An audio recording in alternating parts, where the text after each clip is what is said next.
There are some key differences between an actor and a method actor. An actor will do what they need to do to get the job done, and a method actor will suffer deep psychological torture to make you fully believe their role is their true identity. To prepare for a role, a good actor will stick to the basics, hire a speech coach to develop an accent or stutter, pick up an intense workout regimen, or wear prosthetics like large noses or fat suits. They do what they need to do to look like they felt sad, happy, angry, or in pain. However, a method actor doesn't believe it's enough to just look like they have these emotions. They need to actually feel these emotions. And some method actors go to extreme lengths to make the performance perfect. From hitting themselves, to picking up a substance habit, to locking themselves in a dark room for a month to transform into a full-blown schizophrenic murderer. Unfortunately, the dedication to the role can have some drastic real-life consequences, with some method actors losing their sanity and potentially their lives for their art. Today we're going to discuss some of the all-time greats and the dark life of method acting, starting with Daniel Day-Lewis, who is arguably the king of the method. One of Daniel's most immersive performances was in the movie My Left Foot. Day-Lewis played Christy Brown, an Irish poet, writer, and painter with cerebral palsy.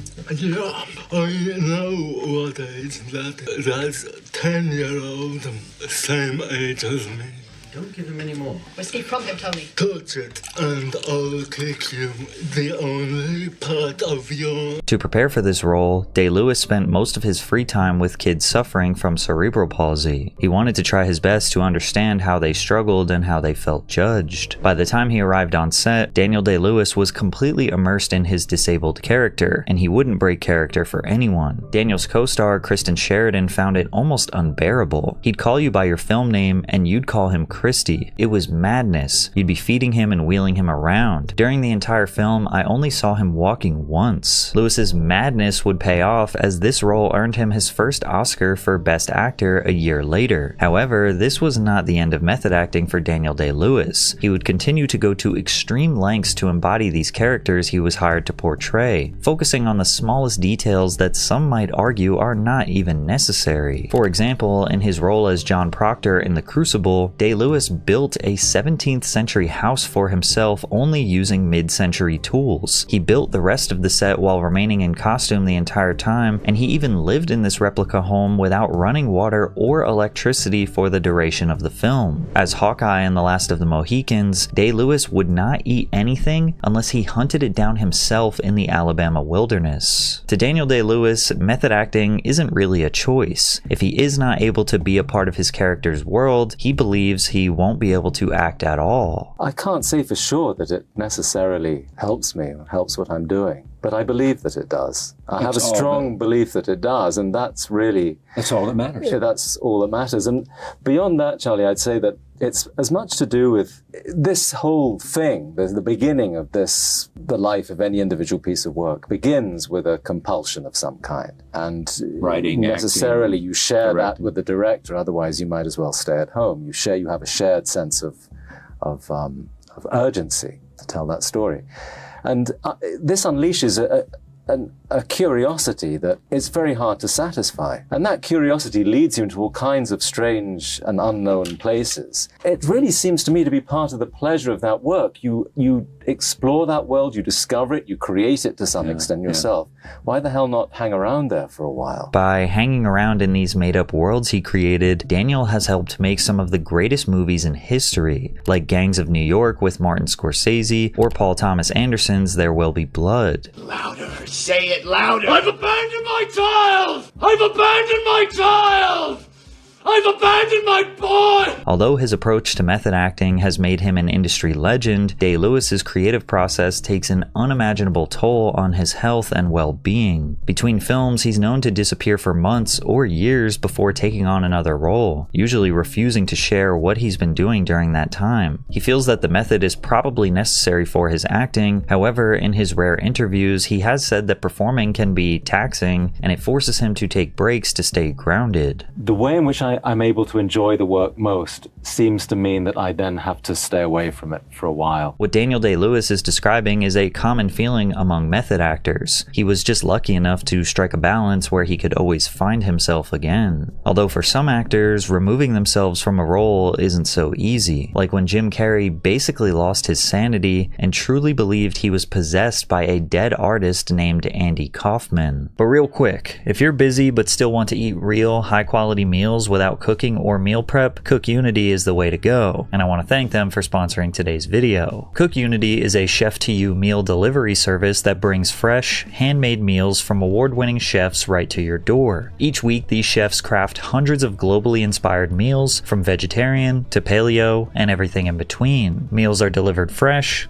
never frozen, and the menu rotates every week, so there's always something new to try. Their subscriptions are super flexible. You can pause, skip weeks, or cancel at any time. When I first tried Cook Unity, I had the gochujang pulled pork bows with banh mi slaw by Chef Fabiola Rivera. The pork was salty sweet, the buns were soft, and the slaw gave it that perfect crunch. I also had the Peruvian beef stir fry and the grilled chicken with carrot thyme puree, and both of them were delicious. You could actually taste the quality and care that went into these dishes. What stood out to me was how much variety there is. Whether I wanted something classic like lasagna bolognese or something more elevated, they have it. And with new options rotating weekly, it never gets boring. Cook Unity's service works perfect for anyone like me that's busy working more than 40 hours per week. You can still eat a high-quality handmade dish that takes just a few minutes to prepare. If you want to eat better without the hassle, go to cookunity.com/PatrickCC50 or click the link in the description. Use my code PatrickCC50 to get 50% off your first order of chef-made meals delivered fresh to your door. In the 1990s, Jim Carrey became a comedy icon in Hollywood, starring in classics like The Mask, Dumb and Dumber, and The Truman Show. He had become a bigger star than most actors or comedians could possibly dream of. And while he might not have claimed to be a method actor, he often heavily immersed himself in most of his roles. Over time, he felt that identity was an illusion, and he was done playing a game he saw as completely meaningless. It's not our world. None of this is real? Nope. So you're just passing We don't through. matter.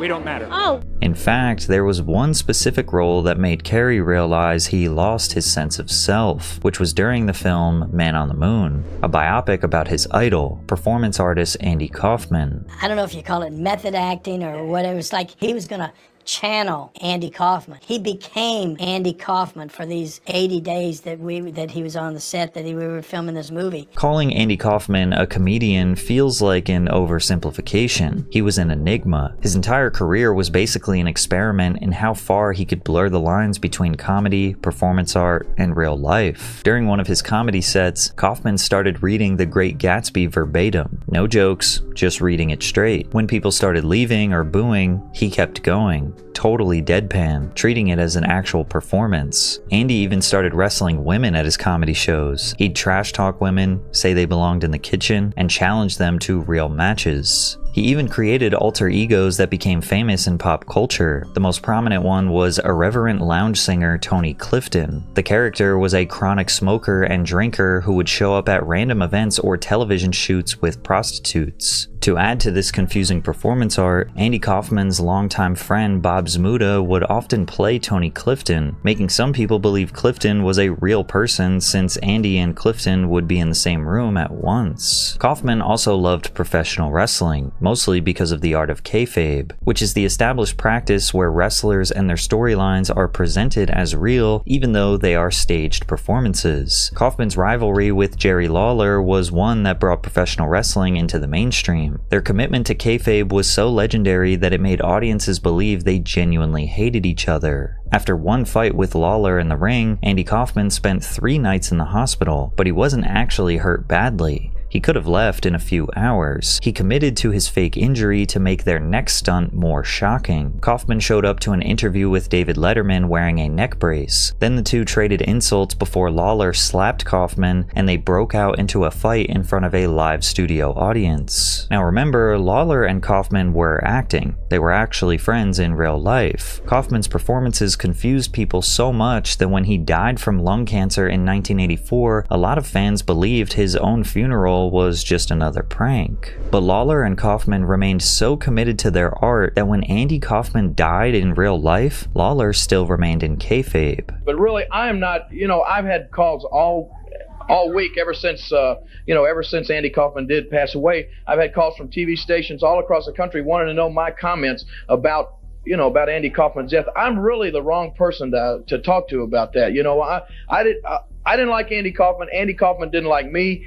I'm sorry that the guy's dead, but I would think that, I always thought that when somebody dies, you talk to somebody that thought a lot of him. I hope that if I die, they don't interview Jimmy Hart, because, I can imagine what he's going to say about it. From the outside, Lawler's comments about Kaufman seem extremely harsh, but this is exactly what Kaufman would have wanted. To portray Andy Kaufman in a movie would take every ounce of focus that Jim Carrey had, and it was about to destroy him. I think it's been a long process. And I'm not saying that I don't get caught up in the story, because the story's compelling sometimes.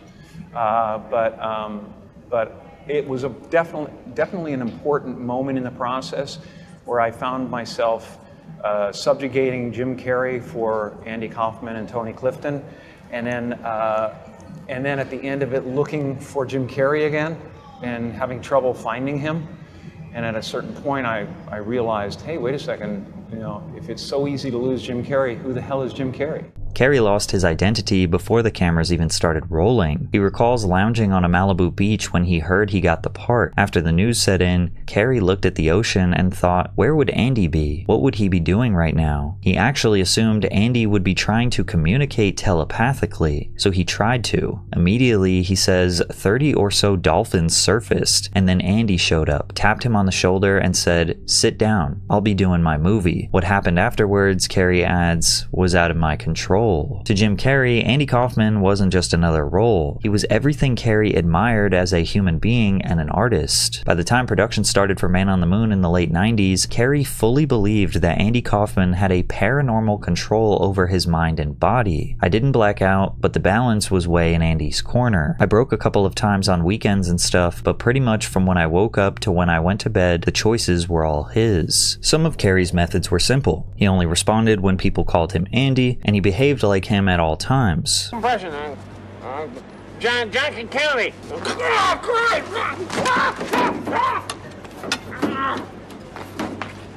But then he started taking it much further. Carrey threw temper tantrums like Andy, showed up late and drunk to set like Andy, refused to say his lines like Andy, and he even disrespected and talked back to producers like Andy sometimes did. The entire cast were forced to hang out with Carrey's version of Andy Kaufman and his alter egos for the next 4 months, which led to some of the cast feeling like Carrey was a total nightmare to deal with. Man on the Moon. Oh, it was challenging. It was not easy.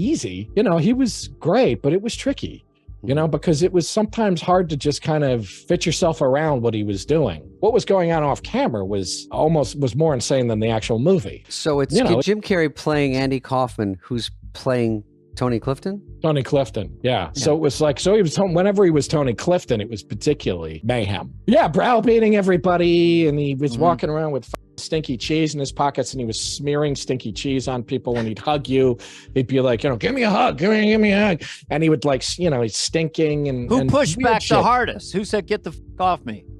I don't know that anybody did. That was the thing, is that it was such a fucking weird assault that I think people you were so kind of stunned deer in the headlights that you couldn't really tell them to f*** off.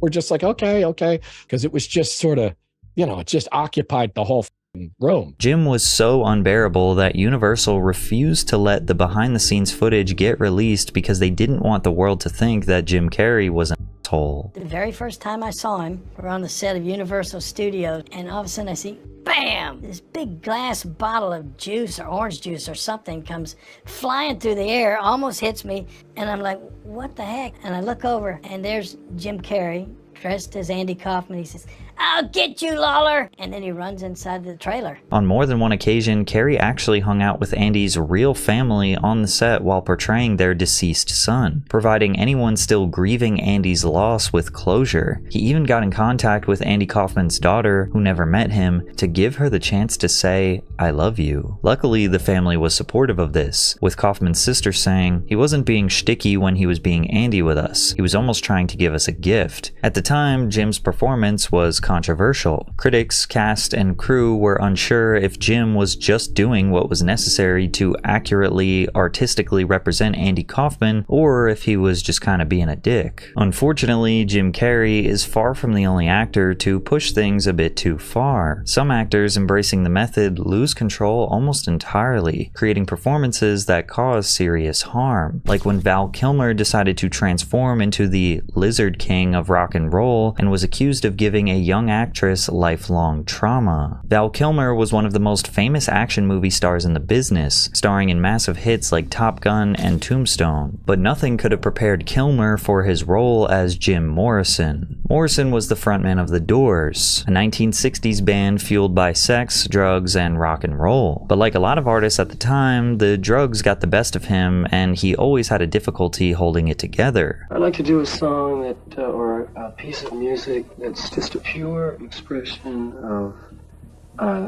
joy, the coming of spring, or the sun rising, or something like that. Just pure, unbounded joy. As a rock musician, Jim Morrison is seen as one of the greats, making legendary songs like Light My Fire, Riders on the Storm, and Break On Through to the Other Side. However, his behavior on and off the stage was unhinged and reckless. During a performance in Miami, Morrison was charged with indecent exposure, shouting profanity and exposing himself to the audience. When confronted about this, or anything else, Morrison just didn't care. He never took advice from anyone. He refused to change, even for his friends and family. His drug use became more excessive, and he was known to have violent episodes where he'd turn on band members or girlfriends. There was one incident where a fight escalated so much that Morrison allegedly held a knife to one of his groupies. But Morrison achieved a level of status that made him immune to criticism. He was so famous that people still defended his behavior as typical rock star antics. You know, he told me, like, you know, you'd be at a party, like, and it'd be the most beautiful chicks and the best drugs, and everyone's like feeling it, and then Jim Morrison would show up, shove someone down the stairs, and then go lay in the street until the cops come. He goes, "That's bullshit," you know. He like f up the whole scene, and I was like, it's kind of cool. I mean, it's kind of punk. Morally aligned or not, nobody deserves to go the way Jim did, as Morrison's drug habits sadly got the best of him, and he died at the age of 27 of cardiac arrest. To become Jim Morrison, Kilmer locked himself away and memorized 50 songs from The Doors to perfect his voice, which is a major feat considering most actors just lip sync in fear of doing something wrong. Kilmer then dressed like Jim, walked like him, and moved like him for months until he matched his mannerisms perfectly. But to capture Jim Morrison's unpredictable behavior, Val Kilmer felt that he had to embrace everything that Morrison was, and this took a really dark turn, especially when it came to how Kilmer captured Morrison's controversial relationships with women. Val, how did you survive the making of this movie? Because really it was as much as survival as just being an actor, with all the things you had to go through. Yeah. Movies usually are about endurance. Prayer, drinking that carrot juice. I didn't get seduced into his style of living, but had to and needed to for the role to be as disciplined as he was in these escapades. He was a very disciplined drinker as much as he was disciplined artist. I mean, he was looking for inspiration every second of the day. Meg Ryan said it kind of got to her after a few months a little bit, the darkness and just the... Well, I too, I'm provoking. She's getting hammered, so that hurts.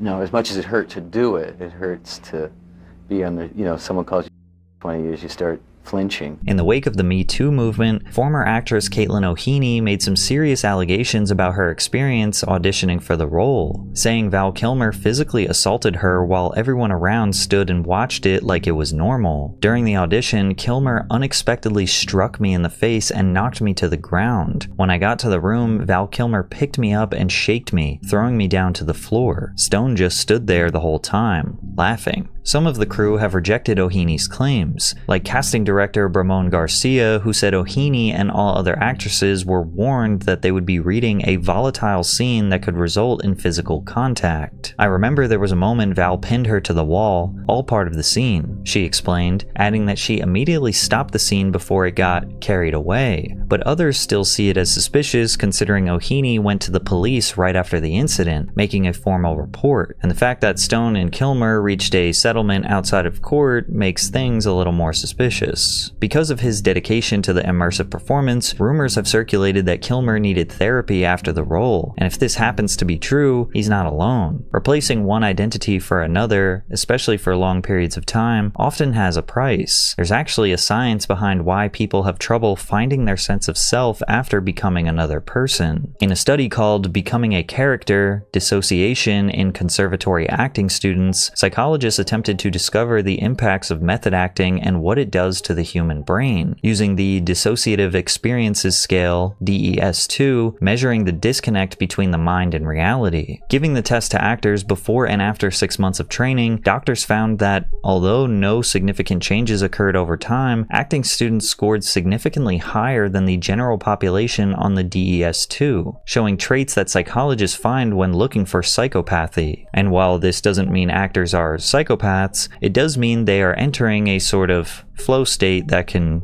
lead to psychopathic tendencies. In theory, given enough time, this proves people can lose their identities to the point where they believe they are someone else. What's interesting is that this same phenomenon was found in law enforcement officers who have to go undercover. In a study conducted at Cedarville University, an investigation into undercover policing revealed that most cops are ordered to stay in character for long periods of time. In criminal organizations, they witness horrible crimes, heists, and even murder. Yet this isn't what cops have trouble forgetting when they finally go back to normal life. In fact, investigators found that the two main stressors cops experience after undercover work don't even have to do with violence, but loss of identity and reintegration into society. As a result, the study showed that almost half of cops going undercover can't fully rejoin society after being someone else, and those who have a chance to rebuild often refuse help from health professionals to protect their careers. You can imagine the difficult choice these method actors have to face: stay in character and lose your sanity, or go to therapy and admit that you lost your identity acting. It takes a deep psychological toll on those who do it, which is especially dark when you consider they are mostly doing it for the good of others. James Gandolfini is another legendary method actor who went to unimaginable lengths, like intentionally causing himself physical pain, just to convince you he was a ruthless mob boss. James Gandolfini changed how people looked at organized crime when he was selected to star in The Sopranos, a series that made HBO a household name. It was a story about an Italian crime family in New Jersey, created by writer and director David Chase. In order to grab the audience's attention, Chase felt that The Sopranos star had to be a badass. To do this, he came up with a leading character named Tony Soprano, a soon-to-be mob boss who embodied the spirit of an old-school American man, trying to fit into US society after the country was in decline.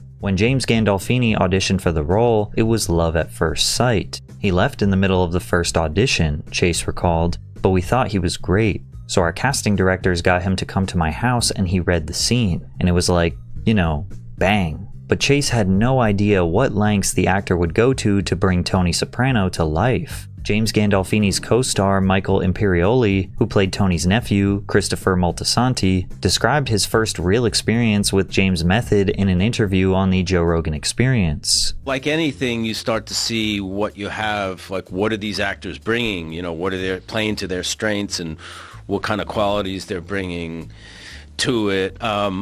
You know, just like there's that one scene in the pilot where at the end, towards the end of the pilot, my character tells Tony Soprano, oh, I could go to Hollywood and sell my story or something. And he, in the script, it was kind of, he was like fatherly, like, you don't want to do that and sell out. You got to stay with us and build a family or whatever. And instead, Jim just grabs me, you know, by the throat or something like that. And it became very menacing and very intimidating. And he really, you know, and I think David saw that and was like, oh, wow, that's the guy. That's the character. Mm-hmm. And it probably influenced how he took the story and how he would write it. But I think a lot of the tone was already in his head, but seeing what the actors were bringing to it, I think, you know, influenced a lot. Gandolfini's presence on screen as Tony demanded your attention. He could be calm and quiet during a conversation, only to become explosive and merciless a second later, especially during therapy sessions with co-star Lorraine Bracco as Dr. Melfi. So you know. You let me sit there. Please sit down.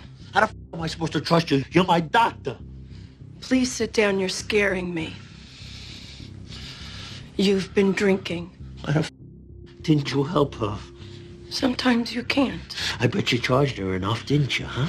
I bet you didn't cut her a deal because you're incompetent. He was vulnerable, sensitive, ruthless, and cunning all at the same time. The method acting started with the typical tactics. He'd walk around in the set in his character's bathrobe with a mean attitude or interact with actors as if they were in a scene. But as the drama continued throughout the series, Tony Soprano's crimes and behavior would get darker, and Gandolfini did everything he could to match that energy before filming. If Tony was binge eating to cope with inner pain, he would do the same. And to capture physical pain or Tony's anger perfectly, the actor would deliberately drive himself into a rage, hitting himself on the head or depriving himself of sleep.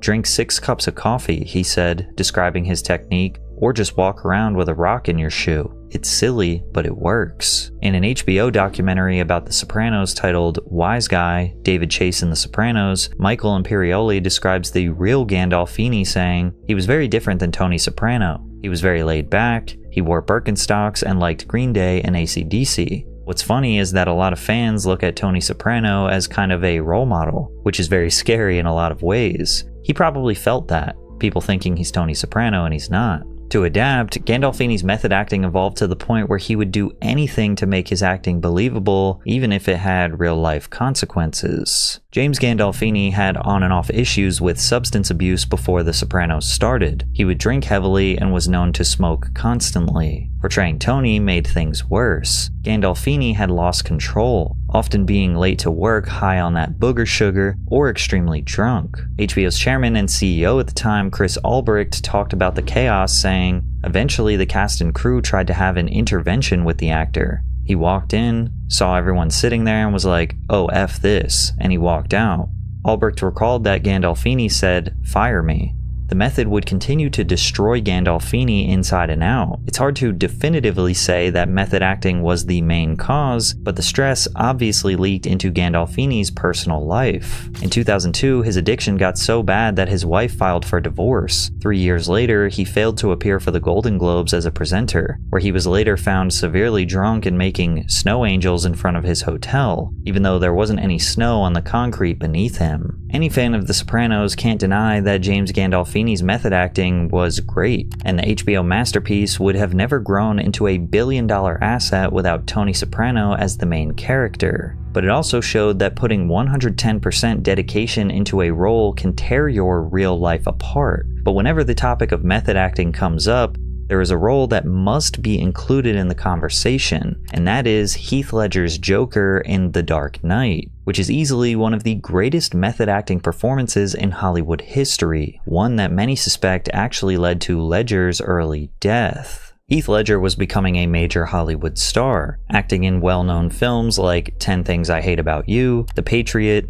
A Knight's Tale, and Brokeback Mountain. As his career was reaching new heights, director Christopher Nolan reached out to see if Ledger would star in his new Batman trilogy. Not as the Joker, but rather billionaire Bruce Wayne in Batman Begins, before the role was ultimately given to Christian Bale. Surprisingly, Heath Ledger wanted nothing to do with the project, politely declining the offer because he failed to see Nolan's vision for the film. To Ledger, the idea of being part of a superhero franchise didn't seem fulfilling. In fact, when an interview asked him if he ever considered being a superhero before, he said, "Not really. With the tights and undies and the boots, I would just feel stupid and silly. I couldn't pull it off, and there are other people who can perfectly, but I just couldn't take myself seriously." But all of that would change when Ledger saw Batman Begins on screen. Sitting in the theater, he realized that Nolan's Batman story wasn't like other comic book adaptations. It was more edgy and dark. And when Ledger learned that the sequel, The Dark Knight, needed someone to play the Joker, Batman's insane arch-nemesis, suddenly he needed to be a part of the film no matter what. To become the Joker, Heath Ledger locked himself in a hotel room for over a month. In isolation, he studied the materials that Christopher Nolan gave him, and constantly worked on the character's posture, voice, and dark psychology. To bring it to another level, he also made entries into the infamous Joker Diary, which included sinister writing, manic scribbles, and disturbing pictures. Some pages had references to Stanley Kubrick's Clockwork Orange, a movie about psychopaths and abuse. There was a photo of a hyena to develop his signature laugh. Ledger even made a list titled Things That Made Me Laugh, where he wrote blind babies, landmines, AIDS, beloved pets in road accidents, statistics, pencil cases, brunch, and the periodic table of elements. The journal was packed with things that might have had him condemned to a mental institution if it weren't made for a movie. We looked at paintings by Francis Bacon, visual reference, we looked at all kinds of things, talked about all kinds of different philosophical ideas behind the Joker and anarchy and chaos and what he would represent. And Heath was just ready to do it. He was ready to do something that big. During filming, Ledger had immersed himself so deeply into the role that even his cast members could not help but be a little apprehensive. He'd look at the diary to tap into his foreign personality and then bring that intensity into every scene. Ledger even told Christian Bale not to hold back when hitting him during fight scenes, which freaked Bale out because he had been training his body to look like a lethal weapon. He was kinda egging me on. I was saying, you know what? I don't need to hit you. It's going to look just as good if I didn't. And he's going, go on, go on, go on. He was slamming himself around, and there were tiled walls inside of that set which were cracked and dented from him hurling himself into them. When people finally saw the Batman movie, most of the audience didn't even know it was Heath Ledger behind the mask of paint. He turned into something truly evil, willing to destroy the world just for the fun of it. Ledger's portrayal of the Joker is so damn good that every other actor who plays the comic book villain almost looks like they're trying to do an impression of him. And after The Dark Knight's release in 2008, Heath Ledger's work had finally paid off. Securing over $1 billion at the worldwide box office, it's considered to be the greatest Batman film of all time. Now, we have covered extensively in this video about how many of the great method actors lose themselves, their sanity, and often turn to substances to cope with the psychological torture. Therefore, many just assumed that Ledger was dealing with the exact same thing. After all, his preparation for this role was just as immersive and dedicated as the previous actors I mentioned. However, one key mistake Ledger made was jumping right into another film role after The Dark Knight called The Imaginarium of Dr. Panarsis. And we know the best way to find balance in this brutal world of method acting is to take time off and recalibrate before jumping into a new identity. Tragically, before the movie's release in 2009, the 28-year-old actor was found dead in his Manhattan apartment. On his nightstand was a new prescription and a bottle of pills. Heath Ledger's death was revealed to be an accidental overdose, but that wasn't a good enough explanation for the people who felt like they lost a living legend. Rumors circulated about whether or not he lost his mind after The Dark Knight. Fans and journalists cited something Ledger had said in a New York Times profile while the movie was still in production.